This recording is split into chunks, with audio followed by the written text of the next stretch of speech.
Hello my dear children, welcome back to the channel Connect to Commerce. बच्चों, आज हम एक नया वॉल्यूम शुरू करने वाले हैं। फर्स्ट वॉल्यूम में हमने यूनिट 1, 2, 3 कर लिए। सेकेंड वॉल्यूम में यूनिट 4 और 5 है। और एक्चुअली आज हम मैनेजमेंट प्रोसेस शुरू करने वाले हैं, क्योंकि मैनेजमेंट प्रोसेस की डेफिनेशन जो हमने फर्स्ट यूनिट में पढ़ी थी बच्चों, कि management is the process of getting the work done by performing the series of inter related functions so that the goals are achieved effectively and efficiently। तो उसी डेफिनेशन में हमने फंक्शंस की बात कर ली थी, लेकिन बहुत ब्रीफली उनके मीनिंग देखे थे। अब हम वो फंक्शंस डिटेल में शुरू करने वाले हैं। यूनिट 4 जो है प्लानिंग, इससे हमारा मैनेजमेंट प्रोसेस शुरू होता है। और यूनिट 4 और यूनिट 5 दोनों यूनिट्स की कंबाइंड वेटेज 14 मार्क्स है बच्चों। और उसमें से सिर्फ और सिर्फ जो 4th चैप्टर है प्लानिंग, उसमें से 6 नंबर का क्वेश्चन आता है। यही पैटर्न है 2023 के सैंपल पेपर में भी एक ही क्वेश्चन आया था इसमें से, फिर एनुअल एग्जाम में भी एक ही क्वेश्चन आया था, और उसके बाद जो 2024 का सैंपल पेपर दे रखा है उसमें भी एक ही क्वेश्चन दे रखा है। सो मोस्ट एक्सपेक्टेडली हमारा इस चैप्टर से 6 नंबर का एक क्वेश्चन आने वाला है। ये जरूरी नहीं है जैसा कि मैंने आपको बताया, लेकिन पैटर्न के हिसाब से आप ये मान के चलिए कि इस चैप्टर में से हमारा एक 6 नंबर का क्वेश्चन आने वाला है। और जब CUET के लिए प्रिपेयर करेंगे यही सारे टॉपिक्स, वहां तो एक एक नंबर के ही क्वेश्चन आने वाले हैं। अब हम पहले ये देख लेते हैं कि चैप्टर का नाम और उसमें टॉपिक्स क्या क्या कवर अप करने हैं। टॉपिक्स हमारे हैं कॉन्सेप्ट एंड फीचर्स, प्लानिंग का प्रोसेस, एडवांटेजेस प्लानिंग की, limitations, or different types of plans. In fact, this is the very important topic. Even the process is also very important. So as far as the importance is concerned, again, when we have to prepare it for the lengthy question of 6 marks, so each and every topic we can expect कि एक 6 number का question आएगा। तो वो कैसा आ सकता है, उसकी प्रेजेंटेशन कैसे करनी है, तो जैसे जैसे हम एक्सप्लेनेशन करते जाएंगे इन टॉपिक्स की, साथ साथ हम देखते जाएंगे कि what can be the expected question from this topic, what actually the questions that have come, and what and how we are going to write in the answers. Clear? So let's begin with the concept and the features of planning. बच्चों, planning जो है एक ऐसा word है, it's not new to anyone of us. हम सब जो है प्लानिंग करते हैं, वो फेल हो जाए वो एक अलग बात है, but we generally make lot of plans. Management की प्लानिंग तो अभी छोड़ दीजिए, उसको मैं अभी इंट्रोड्यूस करती हूँ। जरा सा मुझे ये बताइए या सोचिए कि जब आपके एनुअल एग्जाम्स हैं 2024 के, तो क्या आप पढ़ाई बिल्कुल एग्जाम से पहले शुरू करेंगे या आपने अभी से कोई उसकी प्लानिंग कर रखी है? Majority of the people, they have already started their planning for their annual exams, and they have divided their total study material into different parts, and in how many months they are going to complete how much syllabus and so on। तो बच्चों, मेरे हिसाब से आप लोगों ने अभी तक अपने सब्जेक्ट की प्लानिंग, हर सब्जेक्ट की प्लानिंग कर ली होगी। तो जब आप प्लानिंग करते हैं तो आप सबसे पहले क्या डिसाइड करते हैं? कोई भी, जैसे आपके पेरेंट्स भी प्लानिंग करते हैं, हम भी प्लानिंग करते हैं, टीचर्स जो हैं वो अपने लेसन्स प्लान्स को प्लान करती हैं, स्टूडेंट्स अपनी स्टडीज को प्लान करते हैं, जो हेड ऑफ द फैमिली है वो सारे फैमिली के बजट्स को और एक्टिविटीज को प्लान करते हैं। तो सबसे पहले प्लानिंग जो है वो क्यों की जाती है, ये हमारे माइंड में क्लियर होना चाहिए। तो जैसे कि मैंने आपको डेफिनेशन में ही बताया कि मैनेजमेंट एक ऐसा प्रोसेस है जिसमें गोल्स को अचीव किया जाता है with the help of the functions. तो इसका मतलब कि प्लानिंग जो है वो किस चीज से शुरू होता है? गोल सेटिंग से शुरू होता है। अब जैसे मैंने आपको अभी एग्जांपल दिया कि आपको एनुअल एग्जाम्स देने हैं, तो हर एक का गोल और टारगेट अलग अलग होगा। किसी का जो गोल होगा वो होगा कि अबव 90% मार्क्स लाने हैं, ठीक है। किसी का गोल ये भी हो सकता है कि मॉडरेट 75 to 80% भी मार्क्स आ जाएं, पर कॉम्पिटिटिव एग्जाम्स में जो है वो बहुत एक्सेल करना है। किसी का गोल ये भी हो सकता है कि परसेंटेज एक जो है सेटिस्फाइड परसेंटेज आ जाए 40 से 50% की, उसके बाद आपको अपने पेरेंट्स को असिस्ट करना है फैमिली बिजनेस में या कुछ और। तो अलग अलग गोल डेफिनेटली होगा सबका, ठीक है। किसी को एंटरप्रेन्योरशिप में जाना होगा, किसी को जॉब्स में जाना होगा, सबके गोल्स अलग अलग होंगे। उसी गोल्स के हिसाब से आप अपनी प्लानिंग करोगे, क्योंकि जब तक आपको गोल ही ना पता हो तब तक तो प्लानिंग हो ही नहीं सकती। तो इसीलिए देखिए डेफिनेशन देख लेते हैं प्लानिंग की। मैनेजमेंट में भी पहले गोल्स तय होते हैं और फिर मैनेजमेंट उन गोल्स को अचीव करने के लिए जो पहला फंक्शन परफॉर्म करती है वो करती है प्लानिंग। तो प्लानिंग का मतलब setting goals and objectives and formulating an action plan to achieve them. What does it mean? इसमें दो चीजें आ गई, गोल्स आ गए और एक्शन प्लान आ गए। तो प्लानिंग की डेफिनेशन में क्या आ गया कि it is one of the function of management which is concern with the goals as well as the means to achieve the goals. It is concern with what is to be done and how it is to be done. तो किस तरह से हम और planning को define कर सकते हैं कि planning is the function of management which is concerned with determining what is to be done, how it is to be done, when it is to be done, and everything about the future when it is decided in advance, it becomes planning. तो हमको ये clear हो गया कि एक ऐसा function है जो अभी के लिए नहीं कर रहे, ना ही हम पास्ट के लिए कर रहे हैं। एक ऐसा फंक्शन है जो फ्यूचर के लिए हम डिटरमाइन कर रहे हैं on the basis of certain assumptions, on the basis of the past, on the basis of the present, but something that we have to achieve in future, and we have to decide what is that something and how that something is going to be achieved. दोनों चीजें इसमें decide होंगी। तो अगर एक छोटे से diagram से मैं आपको समझाऊं कि suppose this is the place where we are and this is the place where we want to go. तो वी का मतलब यहाँ मैनेजमेंट ले सकते हैं कि मैनेजमेंट अभी इस पोजीशन पे है और मैनेजमेंट को इस पोजीशन तक जाना है। तो वो जो गैप है, ब्रिज है, वो किससे पूरा करेगी? With the help of the planning. तो ये भी कहा जाता है कि इसके लिए एक लाइन और कह सकते हैं कि planning is the function of management that bridges the gap between where we are and where we want to B.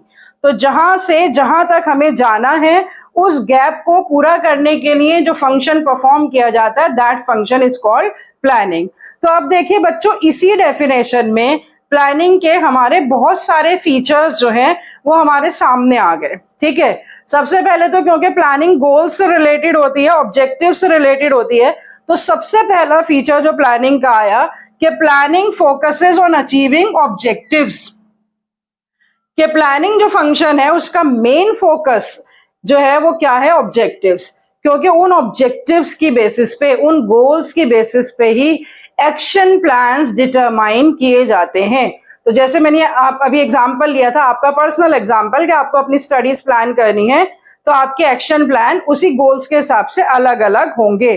कोई ये प्लान करेगा कि सेल्फ स्टडी करने में ज्यादा फायदा है, कोई ये प्लान करेगा कि किताबों से मैक्सिमम क्वेश्चन आंसर्स करने, कोई ये प्लान कर सकता है कि कोई कोचिंग इंस्टीट्यूट ज्वाइन करेंगे। तो आपके गोल्स के हिसाब से आपके एक्शन प्लान्स होंगे। तो इसी तरह से कोई भी मैनेजमेंट होती है, उसके ऑब्जेक्टिव्स या गोल्स जो हैं वो कुछ भी हो सकते हैं। To increase the profit, to solve the problem, और to introduce a new product in the market. अगर कोई मैनेजमेंट है जो 2 प्रोडक्ट्स में डील कर सकती है तो अब उसका ऑब्जेक्टिव हो सकता है to enter into the new market, introduce new products. कोई मैनेजमेंट है वो एक ही प्रोडक्ट में डील कर रही है तो वो 1 या 2 वैरायटीज उस प्रोडक्ट की निकालती है, तो उसका ऑब्जेक्टिव हो सकता है कुछ वैरायटीज ऐड करना। तो जो भी उसका ऑब्जेक्टिव होगा उसी हिसाब से उसके क्या होंगे? प्लान्स ऑफ एक्शन होंगे। अदरवाइज वो प्लान ऑफ एक्शन अपने डिटरमाइन ही नहीं कर पाएगा अगर उसको ऑब्जेक्टिव्स या गोल्स क्लियर ना हो। तो सबसे पहली चीज क्या होती है प्लानिंग में? सबसे पहला इंपॉर्टेंट फीचर क्या होता है कि एक ऐसा फंक्शन ऑफ मैनेजमेंट है जो किसके ऊपर बेस्ड है? गोल्स के ऊपर बेस्ड है। फिर उसके बाद दूसरा फीचर है it is futuristic and forward looking. Why do we call planning as a futuristic and forward looking? क्योंकि past has already happened, we can not plan the past. Present is already going on, we cannot plan the present. So what we can plan is only what is to happen. जो होने वाला है सिर्फ उसके लिए ही planning कर सकते हैं। तो प्लानिंग हमेशा फॉरवर्ड लुकिंग फंक्शन होता है। प्लानिंग हमेशा फ्यूचर से रिलेटेड फंक्शन होता है, इसीलिए वो फ्यूचरिस्टिक है, ठीक है।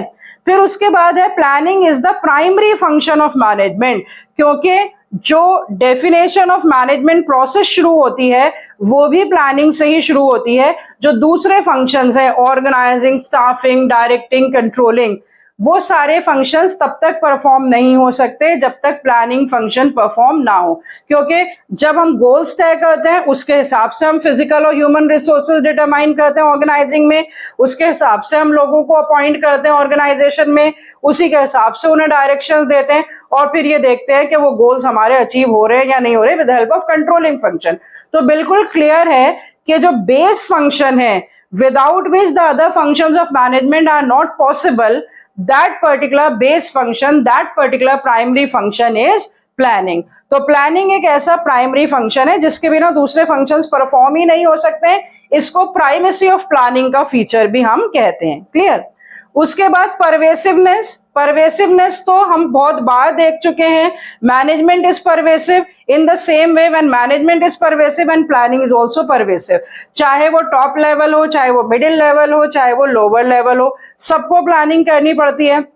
या फिर किसी भी तरह की ऑर्गेनाइजेशन हो, प्रॉफिट ऑर्गेनाइजेशन हो, नॉन प्रॉफिट ऑर्गेनाइजेशन हो, सबको प्लानिंग करनी पड़ती है। चाहे वो हमारी कंट्री ऑर्गेनाइजेशन हो, चाहे वो कहीं और की हो, सबको प्लानिंग करनी पड़ती है। हाँ, ये जरूर है बच्चों कि जो स्कोप ऑफ प्लानिंग है ना वो बदलता रहता है। मैंने आपको याद होगा शुरू में जब हमने लेवल्स ऑफ मैनेजमेंट पढ़े थे तो मैंने एक आपको डायग्राम बना के दिखाया था जिसमें मैंने बताया था कि टॉप लेवल पे 90% प्लानिंग होती है और 10% एग्जीक्यूशन होती है। मिडिल लेवल पे बराबर बराबर होता है और लोअर लेवल पे एग्जीक्यूशन पार्ट ज्यादा होता है, प्लानिंग पार्ट कम होता है, लेकिन प्लानिंग होती है। ऐसा कोई लेवल ऑफ मैनेजमेंट नहीं होता है जिसमें प्लानिंग ना हो, बल्कि हमने साइंटिफिक मैनेजमेंट में तो ये देखा कि लोअर लेवल पे भी प्लानिंग की बात की गई, ऑपरेटिव लेवल पे भी प्लानिंग को बहुत इंपॉर्टेंस दी गई वो साइंटिफिक बनाने के लिए। लेकिन अदरवाइज भी जो फेयोल्स की थ्योरी थी उसमें था कि टॉप लेवल पे ज्यादा प्लानिंग होनी चाहिए और लोअर लेवल पे भी कुछ पार्ट ऑफ प्लानिंग होना चाहिए। तो प्लानिंग जो है वो परवेसिव फंक्शन है और वो हर ऑर्गेनाइजेशन हर लेवल पे उसको परफॉर्म करना पड़ता है by all types of managers, so it is pervasive in nature. Continuous तो है ही है, क्योंकि ऐसा नहीं होता है कि किसी एक दिन प्लान करके बैठ गए पूरे साल के लिए, या वीकली प्लान बनाते तो हैं, ईयरली प्लान बनाते हैं, हाफ ईयरली प्लान बनते हैं, क्वार्टरली प्लान बनते हैं, वीकली प्लान बनते हैं, लेकिन बीच बीच में उनको रिवाइज भी करना पड़ता है। तो उसके लिए लगातार ही प्लानिंग करनी पड़ती है। और एक बार हमने किसी एक पर्टिकुलर गोल के लिए एक प्लान बना लिया, जब वो गोल अचीव हो गया, वो टाइम बाउंड प्लान्स होते हैं, तो जब वो टाइम बाउंड के हिसाब से वो कंप्लीट हो गया तो फिर नए गोल के लिए प्लानिंग शुरू हो जाएगी। या जो एक टाइम पीरियड के लिए हमने प्लान करा वो टाइम पीरियड खत्म हो गया तो नए टाइम पीरियड के लिए प्लानिंग शुरू हो जाएगी। तो डेफिनेटली जो प्लान हमने ऑब्जेक्टिव्स तय करे, उन ऑब्जेक्टिव्स को अचीव करने के लिए हमने ऑल्टरनेटिव्स डिटरमाइन करे और उसमें से बेस्ट ऑल्टरनेटिव चूज करके हमने एक्शन लिया, और वो एक्शन जो है वो सूटेबल एक्शन है या नहीं उसको देखा जाएगा कंट्रोलिंग की मदद से। और हो सकता है कि हमें उसे रीप्लान करना पड़े, या वो सक्सेसफुल हो गया तो उसी को री इम्प्लीमेंट करना पड़े। तो कभी भी ऐसा नहीं होता है कि किसी एक पर्टिकुलर टाइम पे प्लानिंग की जाती है या एक किसी पर्टिकुलर पीरियड के लिए या किसी एक पर्टिकुलर गोल के लिए प्लानिंग की जाती है। वो हमेशा ही चलता रहता है पूरे साल ऑर्गेनाइजेशन में। जैसे जैसे एक गोल या एक टाइम पीरियड खत्म होता रहता है, दूसरे गोल या दूसरे टाइम पीरियड के लिए फिर से प्लानिंग करनी पड़ती है। तो planning is a continuous function. Planning involves decision making. I will say that this is supposed to be the most important function of planning, क्योंकि decision making ही जो है वो planning का essence है। If the alternatives do not exist, then there will be no need of planning. हमेशा बच्चों क्या होता है, जैसे मैंने अभी आपको एग्जांपल दिया कि 90% मार्क्स लाने के लिए भी आपके पास बहुत सारे ऑल्टरनेटिव्स हो सकते हैं कि आप सेल्फ स्टडी ज्यादा करें, या आप जो है रिफ्रेशर या बहुत ही जो अदर बुक्स हैं जिसमें बहुत सारे क्वेश्चन एंड आंसर्स हैं उसकी प्रैक्टिस करें, या आप यूट्यूब वीडियोस देखें, या आप कोचिंग सेंटर ज्वाइन करें। तो इतने सारे ऑल्टरनेटिव्स एक ही चीज को अचीव करने के लिए होते हैं। इसी तरह से कोई मैनेजमेंट है, उसको अगर सेल्स बढ़ानी है, उसके पास बहुत सारे ऑल्टरनेटिव्स होते हैं। वो प्राइस कम करके भी अपनी सेल्स को बढ़ा सकते हैं, वो क्वालिटी इंप्रूव करके भी अपनी सेल्स को बढ़ा सकते हैं, वो एग्रेसिव सेलिंग टेक्निक्स को इस्तेमाल करके भी अपनी सेल्स को बढ़ा सकते हैं, वो नंबर ऑफ प्रोडक्ट्स जो हैं जो मार्केट में जो वैरायटीज हैं उनको बढ़ाकर भी सेल्स को बढ़ा सकते हैं। तो इतने सारे ऑल्टरनेटिव्स में से ये डिसाइड करना कि कौन सा ऑल्टरनेटिव हमें कौन सा मीन्स अचीव करना है to achieve that objective that we have decided, तो वो बहुत इंपॉर्टेंट होता है। तो उसके लिए क्या करना पड़ता है, पहले लिस्ट ऑफ ऑल्टरनेटिव्स बनानी पड़ती है, फिर उन ऑल्टरनेटिव्स के प्रॉस एंड कॉन्स इवैल्यूएट किए जाते हैं कि इन चीजों में ये ऑल्टरनेटिव बेहतर है, इन चीजों में ये ऑल्टरनेटिव बेहतर है। फिर इवैल्यूएशन के बाद बेस्ट ऑल्टरनेटिव सेलेक्ट किया जाता है और फिर वो जो बेस्ट ऑल्टरनेटिव है इंप्लीमेंट किया जाता है। तो इसका मतलब कि नीड फॉर प्लानिंग तो अराइज ही जब होती है when we have alternatives for so many things. तो अगर ऑल्टरनेटिव्स ना हो, हमें पता हो कि मार्क्स बढ़ाने का सिर्फ एक ही तरीका है कि जो है किताब से पढ़ना है, ऐसा होता नहीं है। तो अगर ऑल्टरनेटिव्स ना हो तो प्लानिंग की जरूरत नहीं पड़ती है, लेकिन actually there are alternatives for the same thing to be achieved, there are many alternatives for the same thing to be achieved. तो क्या जरूरत पड़ती है कि डिसाइड करना पड़ता है कि कौन सा ऑल्टरनेटिव बेस्ट है हमारे लिए, हमारी सिचुएशन में, पर्टिकुलर पॉइंट ऑफ टाइम पे कौन सा ऑल्टरनेटिव जो है वो बेस्ट है। जरूरी नहीं है कि जो एक ऑल्टरनेटिव एक पर्टिकुलर टाइम में बेस्ट हो वो अगली बार भी बेस्ट हो, अगली सिचुएशन के हिसाब से कुछ और बेस्ट हो सकता है। तो ऑल द टाइम जो है मैनेजमेंट को ये डिसाइड करना पड़ता है कि out of the various alternatives that are available in front of them which is the best, and then they take out that alternative and then try to implement it. तो planning जो है वो किससे related function है, decision making से related function है। फिर उसके बाद है कि planning is a mental exercise, intellectual activity. Why? क्योंकि जैसे फ्यूचर से रिलेटेड है, अब फ्यूचर तो किसी को भी नहीं पता होता, लेकिन पास्ट एक्सपीरियंस, नॉलेज, कैपेबिलिटी की बेसिस पे, अपनी स्किल की बेसिस पे मैनेजर्स क्या कहते हैं कि फ्यूचर को अज्यूम करते हैं, अजम्पशंस बनाते हैं फ्यूचर के बारे में। और कुछ मैनेजर्स इतने स्किलफुल, टैलेंटेड, फोरसाइटेड होते हैं कि वो उनकी मेजॉरिटी ऑफ द अजम्पशंस ठीक भी हो जाती हैं। Assumptions may go wrong, but when the assumptions are correct and you are able to plan according to that assumptions, your planning becomes successful. तो जो प्लानिंग है, क्योंकि फ्यूचर से रिलेटेड एक्टिविटी है, तो उसके लिए आपको फोरसाइट चाहिए, विजन चाहिए, साउंड जजमेंट चाहिए, प्रॉपर डिसीजन मेकिंग चाहिए। इन सब चीज के लिए you don't need physical capabilities, you need mental capabilities. So that is why planning is a mental exercise, it is an intellectual exercise. तो ये important features of planning है जो planning की definition से ही cover up हो जाते हैं। अब क्वेश्चन ये आता है कि फीचर्स में से किस तरह के क्वेश्चंस आ सकते हैं। डायरेक्ट क्वेश्चन आ सकता है कि एक्सप्लेन, मतलब देखो 6 फीचर्स तो बहुत लंबा हो जाएगा, अगर 6 फीचर्स पूछे जाएं तब तो आप अगर इन सिर्फ 6 या 7 फीचर्स के नाम लिख देंगे और उसके बारे में एक एक लाइन भी लिख देंगे तो आपका कंप्लीट हो जाएगा। तो हर एक के बारे में planning focuses on achieving the objectives because it starts with the determination of objectives and it finds out the means to achieve the objectives. It is forward looking because it is related to future, it is done for future. It is the primary function because other functions are dependent on it. It is pervasive because it is done by all managers.